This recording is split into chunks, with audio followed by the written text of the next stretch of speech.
Saya mau tanya pada kalian, kenapa kalian mesti takut saat kalian gagal bayar pinjol? Nah, saya mau kasih tahu ya beberapa alasan kenapa orang takut gagal bayar pinjol.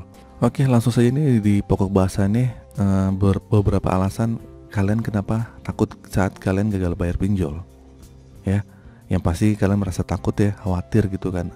Jadi begini, yang pertama, kenapa kalian takut? Kalian tuh takut saat tagihan ini terus bertambah. Ya, jika seorang gagal bayar pinjaman online itu pasti kalian takut tagihannya terus bertambah gitu kan, karena kalian nggak bayar tepat waktu.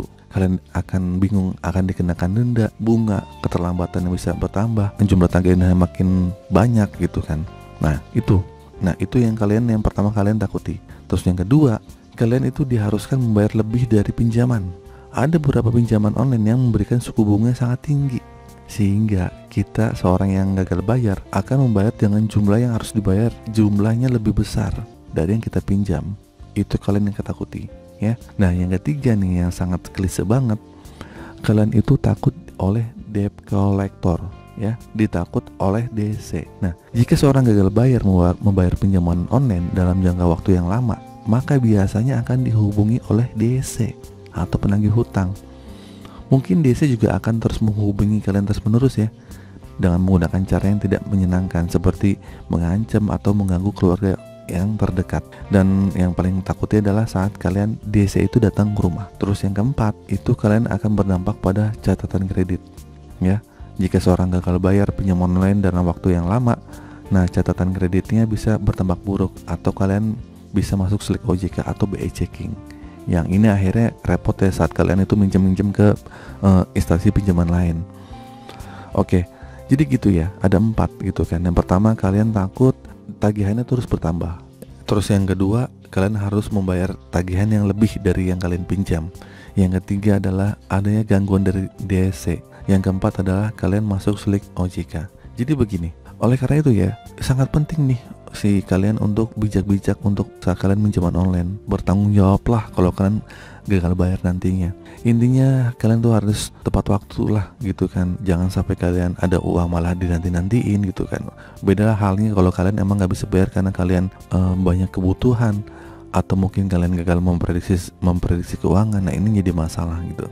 Terus bagaimana sih bang cara agar kita gak takut dalam mengalami kesulitan untuk membayar pinjol itu gimana gitu, menghadapi rasa takut itu?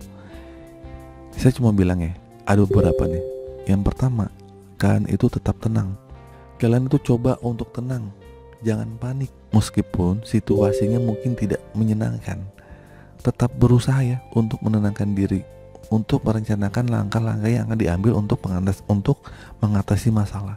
Intinya pikiran kamu tuh tetap tenang. Yang kedua adalah komunikasi dengan penyedia pinjaman ya, intinya begitu. Tapi kalau kalian pingin membayar tapi nanti ya, intinya kalau kalian nggak bisa bayar sekarang tapi kalian akan membayar nanti 2 hari lagi, 3 hari lagi, atau mungkin bulan depan ya, kalian boleh lah komunikasi sama penyedia pinjaman itu. Kalian nggak usah menghindar dari DC. Kalian jujur aja deh gitu kan, kapan kalau kalian emang mau bisa bayar tuh kapan. Tapi kalau kalian nggak bisa bayar sama sekali, itu jangan pernah merespon.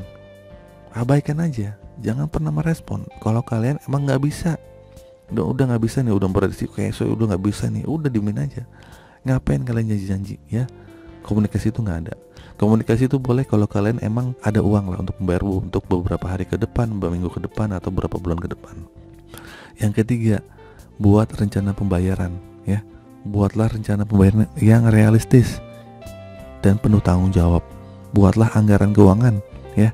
Rencanakan bagaimana cara untuk membayar tagihan yang tepat waktu.